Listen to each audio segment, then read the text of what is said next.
average, a drunk driver will drive 80 times under the influence before the first arrest. Millions of families are losing someone due to drunk driving. As young adults who are behind the wheel, it is crucial to not drive while you're intoxicated. I've done some research about drunk driving and learned the detrimental effects such decision has. Drunk driving is bad. Not only does it affect the drunk driver, it affects innocent people as well. Today, I will first talk about the problems of drunk driving, second, the causes, and lastly, some prevention tips to prevent drunk driving. So first, what are the problems with drunk driving? The college experience is filled with new experiences. Among these experiences is drinking alcohol. As you can see, we have a group of college students drinking from the same alcohol pipe. According to the National Institute on Health website published in 2015 by the U.S. Department of Health and Human Services, each year an estimated 5 million students between the ages of 18 and 24 drive under the influence of alcohol.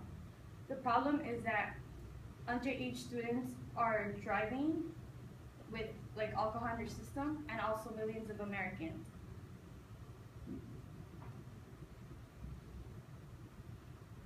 This typically takes 4 drinks to start feeling like drunk, and it also takes typically 2 hours to start feeling the symptoms. Driving under the influence means having a 0.08 blood alcohol concentration.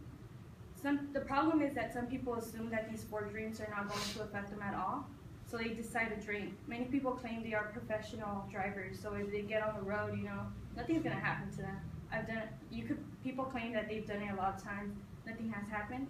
Other people claim they are professional drinkers, I could take 10 drinks and nothing will happen, but those are the problems. People assume, but sometimes assumption is wrong. On financial terms, alcohol is a result of crashes. Every time a person is arrested for DUI, it affects the pockets of taxpayers. Alcohol-related crashes cost Americans $37 million annually. So this taxpayer money could actually go for something good like education or health. And it could even go to finance our education here. Now that I finished talking about the problems of drunk driving, I will move on to the causes of drunk driving. Drunk driving causes destruction, not only for the drunk driver, but also for innocent people. Once you get intoxicated, it leads to accidents. Vehicle levels where drinks consumed quickly can lead to memory gaps, and drinkers cannot recall some or all events. Typically, when you get drunk, you don't even know how you arrived to your house, if you do arrive to your house. You just don't recall certain events, and this is because it affects your memory and concentration. Other things that could affect Other things that alcohol affects you is criminal records. For example, if you get arrested, it's going to affect your criminal background and driving records. It could lead to higher car insurance if you are in an accident. But these are all financial things, so you could just bail out of jail or you could just pay your high car insurance. However, on a new dimension, you could kill somebody, and when you do kill somebody and you do survive, you're going to live with guilt for the rest of your life.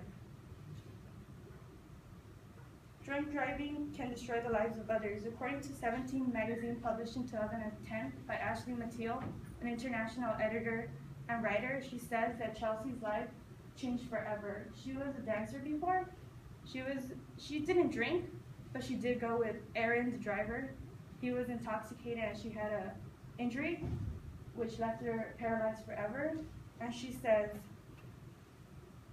"It's been 2 years and I'm completely independent now, although I don't know if I ever accept the fact that I won't walk again." Aaron, the driver, was sentenced to more than 7 years in prison for drunk driving.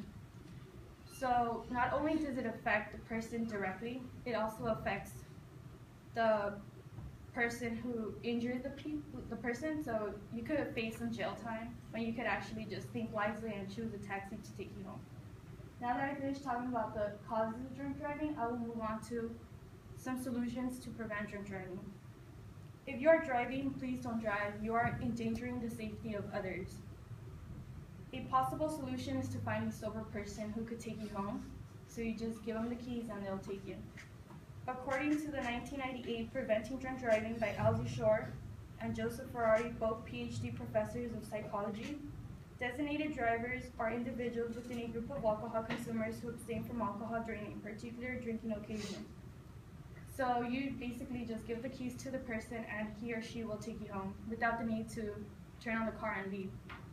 So this could be one solution. Another solution is taking out your phone and opening the Uber app, contacting an Uber driver so they could take you home. I mean, it takes less than 2 minutes to do that. Or you could call a taxi if you don't have an iPhone or a phone. You know, just tell the bar guy to give you the phone. Those are possible solutions, and you are preventing a lot of danger for these innocent people who wish to live. To conclude, now you have possible solutions to prevent destruction and death. So don't make the error of saying, you know, I'm perfectly fine, I just had 4 drinks, I'm going on the road. That's a big mistake. You guys are not endangering your lives, you're endangering the safety of everyone. First, I talked about the problems of drunk driving, second, the causes, and lastly, some solutions to prevent drunk driving. So, who will be taking you after a few drinks? A taxi, a police, an ambulance, or a funeral coach? It's your decision.